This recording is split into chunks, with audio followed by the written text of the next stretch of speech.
Stillflockin says Oregon wins their first college football national championship and becomes the first 16-0 team in college football history. I'm going to put this at a 1.5 exactly. What about you? I'm sorry, I missed the team. What was the team? I'm sorry. Oregon. Ole Miss? Oregon. He picks Oregon. Oregon Sorry, to win it all. sorry. No, you're good. Picks Oregon. Oregon to win it all, Oregon goes going 16 and 16 and 0 0. and winning it all. I would put this at probably a 2 because I think Oregon definitely has some winning to grow into. I mean, they lost twice to Washington last year in games that they could have won and games that they could have gone to the college football playoff with.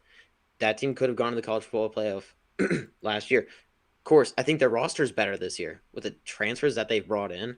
Um, I mean, they got so many they got like 7 blue chip guys in the transfer portal, and even guys like Dante Moore who's going to sit the bench. I think that's just crazy. But Yes. um, be that as it may, this pick isn't bad, but I don't think that they're going to have an undefeated regular season. I think that they're going to drop one or two. But to say but to say that Oregon wins it all, I mean, I can be talked into that. I can. Um, when Yeah, it comes to when it comes to Oregon, they have everything they need. If Dan Lanning can execute in game, I think that they have a very realistic shot of winning or at least getting to at least the college football semifinal. I just think that they're gonna drop one or two that they should have won, or maybe it's Ohio State in the regular season. I agree Um, with that. I just it's so I think it's near impossible nowadays for any team to go undefeated. I think that going undefeated is a dying breed, in my opinion. Well, I disagree with that, but before we do that, I want to answer this super chat with 6 likes from Nitro Hunter 131. Thank you for the $5. He says, I would say Nebraska would get 10 plus wins when they can put up a real fight against Michigan and Ohio State, but I still have faith it will happen one day. Go Big Red. So this is a Nebraska fan saying Oh yeah. basically he'll believe it when he sees it, from what I understand. Thank you again, Nitro Hunter 131, for the $5. Do you agree with that? I agree with that. Of course, they don't have. Well, they do have Ohio State on their schedule. Check that. Will they compete with them? Absolutely, they will. Will Ohio State run away with this game in the third quarter, fourth quarter? Yeah, probably. Yeah. But they'll keep it tight. I mean, I don't think you can look at last year's Michigan game and be like, "Oh, you know, we can't compete against these teams." Nebraska last year was just so chaotic. That's the word I have for them for last year. Interesting in a bad way. um, but going into that game, Michigan was just not going to be stopped. Michigan last year was a special team. It really was. And I think it's fair to say you have to compete with the big dogs to be able to have that credibility. And I 100% respect that. Yeah. But just as it concerns to this year, with that schedule that they have, you know, they could do some good things. They really could. A kind of a bold opinion of mine is they actually will compete with Ohio State, because I think there's a chance that actually Nebraska has the better overall trenches. And with a team like Ohio State, who's almost so insecure about being physical that they'll force it when it isn't necessary, that could be a very, like, that could be a game where Nebraska just gets in their head and Ohio State's like playing stupid because they want to prove that they're tough. Yeah, and I Thanks, mean, Ryan you Day. also you also you also look at Nebraska's defensive line, and they have guys like Nash Hutmacher, Ty Robinson out there. That's they set out the spring game, Yeah, and those guys are monsters. let's They get back really to are. Oregon. But Oh yeah, we should. yeah, no, but you're totally right, and I could talk about that Nebraska all day. I could talk about Oh wait, Oregon all day too because they're so loaded. Um, you said that you think that going undefeated is a dying breed, and I disagree with that. But you also said something that I think is important for Oregon in the sense of competing with the big dogs.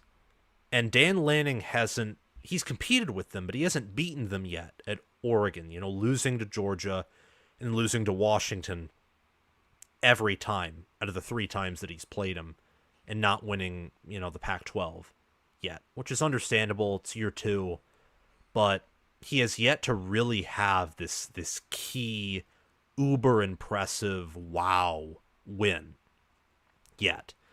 He Right. plays Michigan and Ohio State this season. Those will both probably be top 10 matchups, especially the Ohio State one. That's practically guaranteed to be a top 10, top 5 National matchup. television, that'll be a prime time game. Both Yeah. of them will at Michigan and playing Ohio State.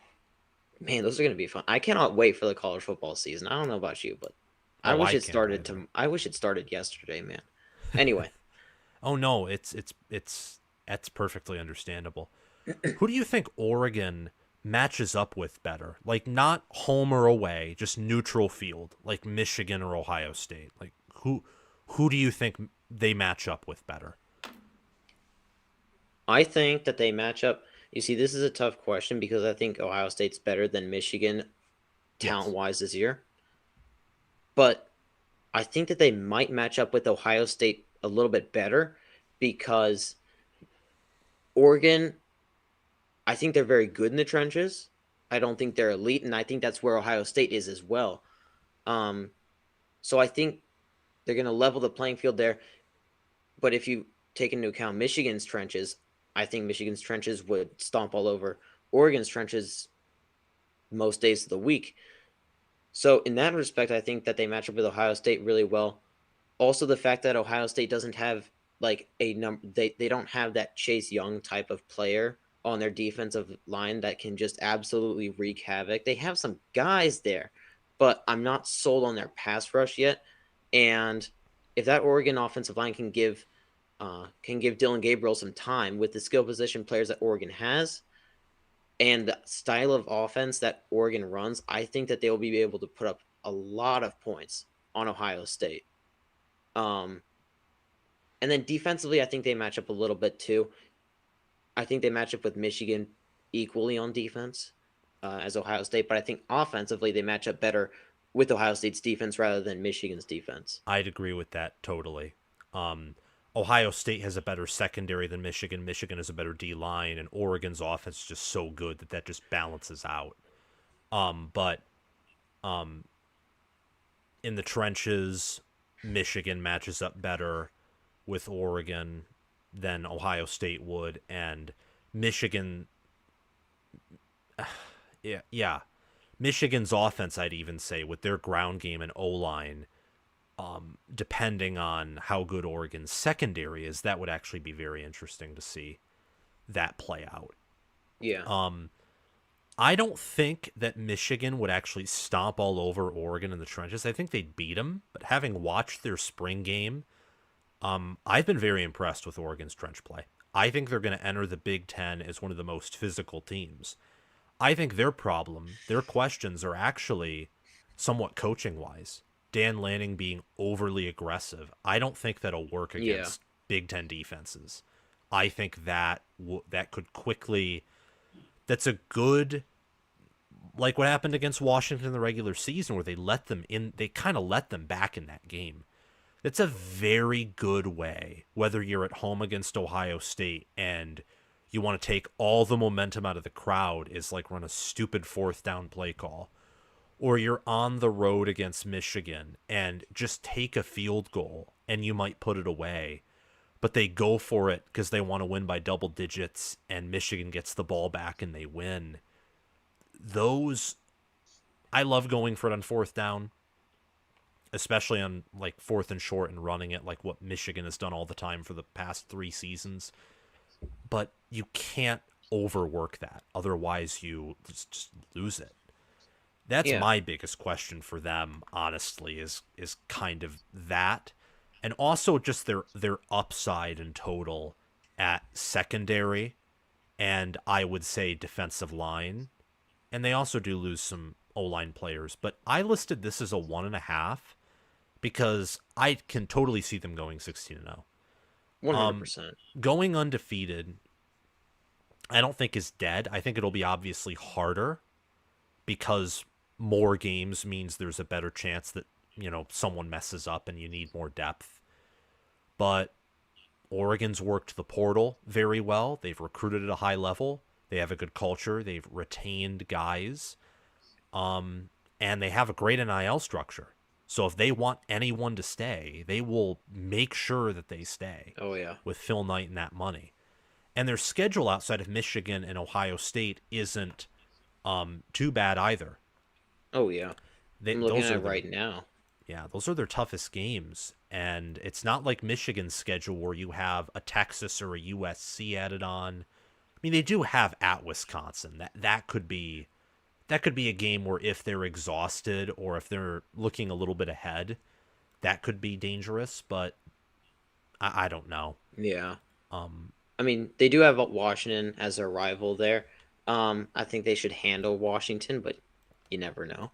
I do agree with you. Past that, I mean, they don't have too much on their schedule. Oregon State is a shell of its former self, yeah, literally. Then they have Michigan State on the schedule 2 games later. Oregon State 2.0. But I mean, yeah, the rest of that, I mean, that's their schedule centers around Ohio State and at Michigan, and that's what they have to focus on. I think they probably. I think if I was to predict this in early on prediction here, I would predict them to split that and probably go 11-1. But that's just me. Um, yeah, I think that's it's likely. interesting. Yeah, But it's not out of the realm of possibility that they win both of them at all. I mean, that's not out of the realm of possibility. I just think that I think Lanning's coaching is going to cost them at some point. I mean, if everything went right, I can see them winning out. But yeah, Lanning's coaching is a liability right now. It is. yeah. It is. I give him benefit of the doubt. I think he's a top 10 head coach, but I can't ignore that in the same way that I can't ignore the fact that previously, before he gave up play calling, Ryan Day, honestly ran his offense into the ground trying to be something that he didn't design the offense to be. Like, if he just kept them with that kind of air raid spread he had in 2021 and never tried to run the ball more, but just tried to improve the defense, they would have been better in 22 offensively, even though they were elite, and they wouldn't have had the same drop-off that they did last year, I don't think. Thank you so much for watching this episode of College Football with Sam. I appreciate it. And I would appreciate it even more if you were to hit that like button, comment your thoughts on this video down below, hit that big red subscribe button, and also click that notification bell so that your phone, laptop, or whatever device you use can ding or buzz whenever I release new content and notify you about it so that you can watch more videos like this. College Football with Sam is the best Big Ten football channel on YouTube. We're going to be doing a giveaway when we hit 20,000 subscribers, and we're trying to become one of the best, if not the best, college football channels on YouTube. Your support means so much, and to those of you who are subscribed to my Patreon or purchase merchandise from my store, the links to those are down in the description and pinned comment. Thank you so much. I want to give a shout out to my Patreons. Thanks to Crash2488 for being a Heisman member. Thanks to Spencer Bringhurst, Chris Lane, and Connor Little OH for being All-American members. And thanks to Will Loftus, John Lynn, Roaming Gnome, Matthew Sale, Austin Christmas, and Janisha Cockrell for being All-Conference members. Have a great day, guys. And if you're listening on Spotify or any non-YouTube podcast platform, please check the link in the channel description to find my YouTube channel. And if you're listening on YouTube, feel free to check out my Spotify, if you so please. Have a great day, guys, and I will see you all soon. Bye-bye.